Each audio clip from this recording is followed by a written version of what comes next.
छ। यहाँको सुस्वास्थ्य दीर्घायुको कामना सहित व्यक्तिगत र सामाजिक जीवनमा निरन्तर प्रगतिको शुभेच्छा व्यक्त गर्दछौँ। धन्यवाद। पूर्ण योगदानप्रति हामी कृतज्ञ छौँ।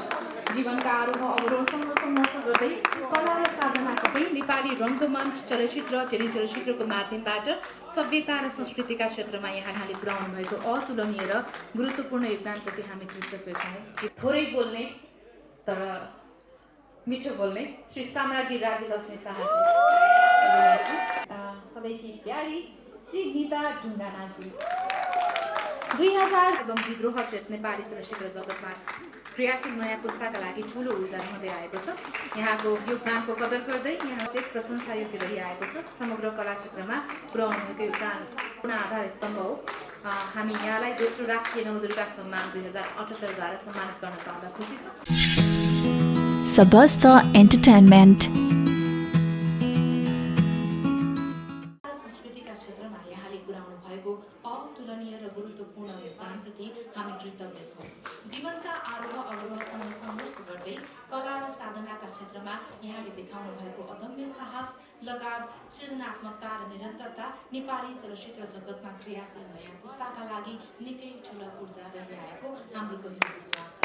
समग्र क्षेत्रमा पुर्याउनु भएको विशिष्ट योगदानको उच्च कदर गर्दै यहाँलाई दोस्रो राष्ट्रिय नवदुर्गा सम्मान 2078 द्वारा सम्मानित गरिएको छ। यहाँको सुस्वास्थ्य दीर्घायुको कामना सहित व्यक्तिगत र सामाजिक जीवनमा निरन्तर प्रगतिको शुभेच्छा व्यक्त गर्दछौँ।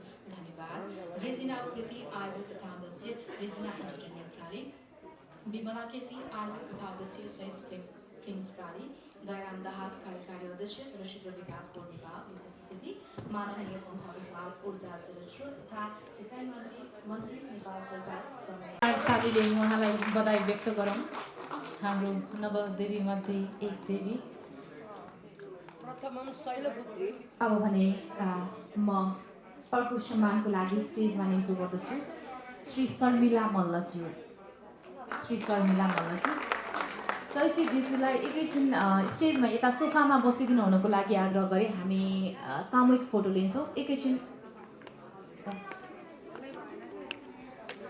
अब भने अर्को सम्मान श्री शर्मिला मल्लज्यू, वरिष्ठ अभिनेत्री।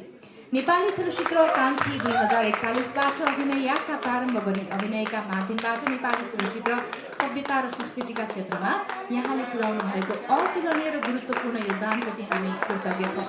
जीवनका आरोह अवरोहसँग सङ्घर्ष गर्दै कला र साधनाका क्षेत्रमा यहाँले पुर्याउनु भएको अदम्य साहस, विद्रोह, सेत एवं समानताको सन्देश नेपाली चलचित्र जगतमा क्रियाशील र नयाँ पुस्ताका लागि निकै ठुलो ऊर्जा रहिआएको हाम्रो गहिरो विश्वास छ। समग्र कला क्षेत्रमा पुर्याउनु भएको विशिष्ट योगदानको कदर गर्दै यहाँलाई दोस्रो राष्ट्रिय नवदुर्गा सम्मान 2078 द्वारा सम्मानित गरिएको छ। सुस्वास्थ्य दीर्घायुको कामना सहित व्यक्तिगत र सामाजिक जीवनमा निरन्तर प्रगतिको शुभेच्छा व्यक्त गर्दछौँ। धन्यवाद। असाध्यै एक्टिभ हुनुहुन्छ दिदी, टिकटकमा पनि एकदमै सक्रिय हुनुहुन्छ। धेरैजना व्यक्तिहरूले ऊर्जा प्राप्त गर्छन् होइन। रमाउनु, खुसी हुनु, नाच्नु आफैमा एउटा सुखद चिज हो। आदरणीय कृष्ण दाई अनि शर्मिला दिदीको हामी हेरिरहेका हुन्छौँ। सधैँभरि यसरी नै सक्रिय रहनु। धेरै धेरै अभिनय यात्रा प्रारम्भ गरी नेपाली रङ्गमञ्च चलचित्र टेलिचलचित्रको माध्यमबाट सभ्यता र संस्कृतिका क्षेत्रमा यहाँले पुर्याउनु भएको अतुलनीय र गुरुत्वपूर्ण योगदानप्रति हामी कृतज्ञ छौँ। जीवनका आरोह अवरोहसँग सङ्घर्ष गर्दै कला र साधनाका क्षेत्रमा यहाँले देखाउनु भएको अदम्य साहस, लगाव, सृजनात्मकता र निरन्तर नेपाली चलचित्र जगतमा क्रियाशील नयाँ पुस्ताका लागि निकै ठुलो ऊर्जा रहिआएको हाम्रो गहिरो विश्वास छ। यहाँको सुस्वास्थ्य दीर्घायुको कामना सहित विशिष्ट योगदानको उच्च कदर गर्दै दोस्रो राष्ट्रिय नवदुर्गा सम्मान 2078 द्वारा सम्मानित गरिएको छ। व्यक्तिगत र सामाजिक जीवनमा निरन्तर प्रगतिको कामना। अर्को सम्मान श्री मौसमी मल्लज्यू, वरिष्ठ अभिनेत्री। नेपाली चलचित्र भाग्यरेखा 2046बाट अभिनय यात्रा प्रारम्भ गरी अभिनयका माध्यमबाट नेपाली चलचित्र सभ्यता, संस्कृति र समाज रूपान्तरणमा यहाँले पुर्याउनु भएको अतुलनीय र गुरुत्वपूर्ण योगदानप्रति हामी कृतज्ञ छौँ। जीवनका आरोह अवरोहसँग सङ्घर्ष गर्दै कला र साधनाका क्षेत्रमा यहाँले देखाउनु भएको अदम्य साहस, विद्रोह, चेत एवं समानताको सन्देश नेपाली चलचित्र जगतमा क्रियाशील नयाँ पुस्ताका लागि ठुलो ऊर्जा रहिआएको हाम्रो गहिरो विश्वास छ। यो सम्मान दोस्रो राष्ट्रिय नवदुर्गा सम्मान 2078बाट सम्मानित गर्न पाउँदा हामी निकै खुसी छौँ। यहाँको उत्तरोत्तर प्रगति, सुस्वास्थ्य दीर्घायुको कामना। धेरै आरोह अवरोहका बावजुद यो बिचमा पनि केही टेन्सनका बावजुद पनि उहाँ यो स्टेजमा हुनुहुन्छ। एकदमै धेरै धन्यवाद दिजुलाई। अब भने अर्को सम्मानको लागि स्टेजमा निम्तो गर्दछु सबैकी प्यारी श्री निता ढुङ्गानाजी। 2056 साल बाल कलाकारदेखि अभिनय यात्रा प्रारम्भ गरी नेपाली चलचित्र दबावबाट नायिकाको रूपमा स्थापित हुनुभई हालसम्म पनि नेपाली चलचित्र उद्योगमा यहाँले पुर्याउनु भएको योगदानले नयाँ पुस्तामा निकै ठुलो ऊर्जा र प्रेरणा मिलेको छ। मौलिक अभिनय र नवीन प्रस्तुति मार्फत यहाँले नेपाली चलचित्र जगतमा अद्भुत आशाको रक्त सञ्चार गराउनु भएकोमा हामी गौरवान्वित छौँ। मौलिक प्रस्तुति मार्फत नेपाली कला र संस्कृति चलचित्र क्षेत्रमा गर्नुभएको विशिष्ट योगदानको उच्च कदर गर्दै यहाँलाई दोस्रो राष्ट्रिय नवदुर्गा सम्मान 2078 द्वारा सम्मानित गरिएको छ। सुस्वास्थ्य, दीर्घायु र उत्तरोत्तर प्रगतिको कामना।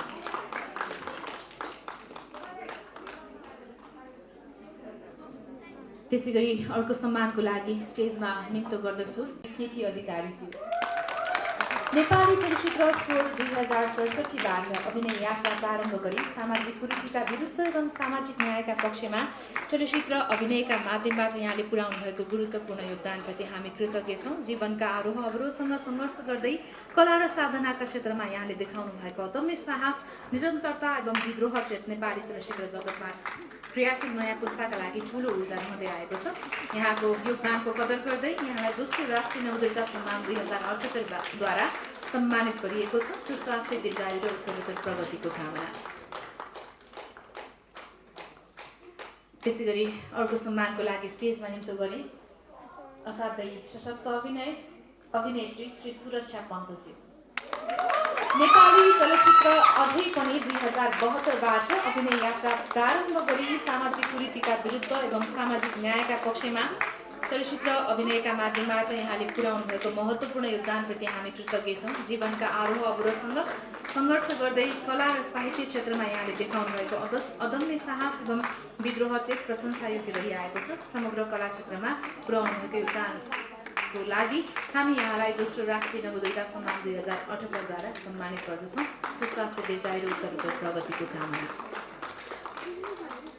त्यसैगरी अर्को नाम मस्तिष्कमा बस्न सकल असाध्यै सुन्दर, थोरै बोल्ने तर मिठो बोल्ने श्री साम्राज्ञी राज्यलक्ष्मी शाहजी। नेपाली चलचित्र ड्रिम्स 2073बाट अभिनय यात्रा प्रारम्भ गरी छोटो अवधिमै नवीन अभिनय मार्फत नेपाली चलचित्र जगतमा यहाँको उपस्थिति र भूमिकाले निकै सकारात्मक ऊर्जा थपेको छ। यहाँको जीवन्त अभिनयले स्वदेश तथा विदेशमा पनि नेपाली चलचित्रलाई स्थापित गर्न महत्त्वपूर्ण भूमिका खेलेको छ। बदलिदो समाज र मनोविज्ञानको बहावलाई आत्मसात गर्दै अभिनयमा देखिएको परिपक्वताले नेपाली चलचित्र जगतमा अद्भुत आशाको रक्त सञ्चार गराउनु भएकोमा हामी गौरवान्वित छौँ। यहाँलाई यो सम्मानद्वारा सम्मानित गर्न पाउँदा असाध्यै खुसी छ। उद्घोष गर्दछु असाध्यै सुन्दर अभिनेत्री, सुन्दर अभिनय गर्ने अभिनेत्री श्री उपासना सिंह ठकुरीजी। नेपाली चलचित्र क्याप्टेन 2076बाट अभिनय यात्रा प्रारम्भ गरी छोटो अवधिमै नवीन र मौलिक अभिनय मार्फत नेपाली चलचित्र जगतमा यहाँको उपस्थिति र भूमिकाले निकै सकारात्मक ऊर्जा थपेको छ। बदलिदो समाज र मनोविज्ञानको बहावलाई आत्मसात गर्दै अभिनयमा देखिएको यहाँको परिपक्वता र मौलिक सफलताका लागि महत्त्वपूर्ण आधार स्तम्भ हो। हामी यहाँलाई दोस्रो राष्ट्रिय नवदुर्गा सम्मान 2078 द्वारा सम्मानित गर्न पाउँदा खुसी छ। दीर्घायु, सुस्वास्थ्य र उत्तरोत्तर प्रगतिको कामना। हामीले 9 जना देवीहरूलाई सम्मान गऱ्यौँ। असाध्यै खुसीको मोमेन्ट हो यो। 2 जना आयोजक रेजिना उप्रेती र विमला केसीले यो साहस गर्नुभयो, यहाँलाई सम्मान गर्नुभयो। आगामी दिनमा पनि पहिलो पुस्ता र पछिल्लो पुस्तालाई समेटेर हामी सम्मान गर्नेछौँ। 9 देवीलाई स्टेजमा सामूहिक फोटोको लागि मैले अनुरोध गरेँ। सबैजना सामूहिक फोटोको लागि उभिदिनु होला।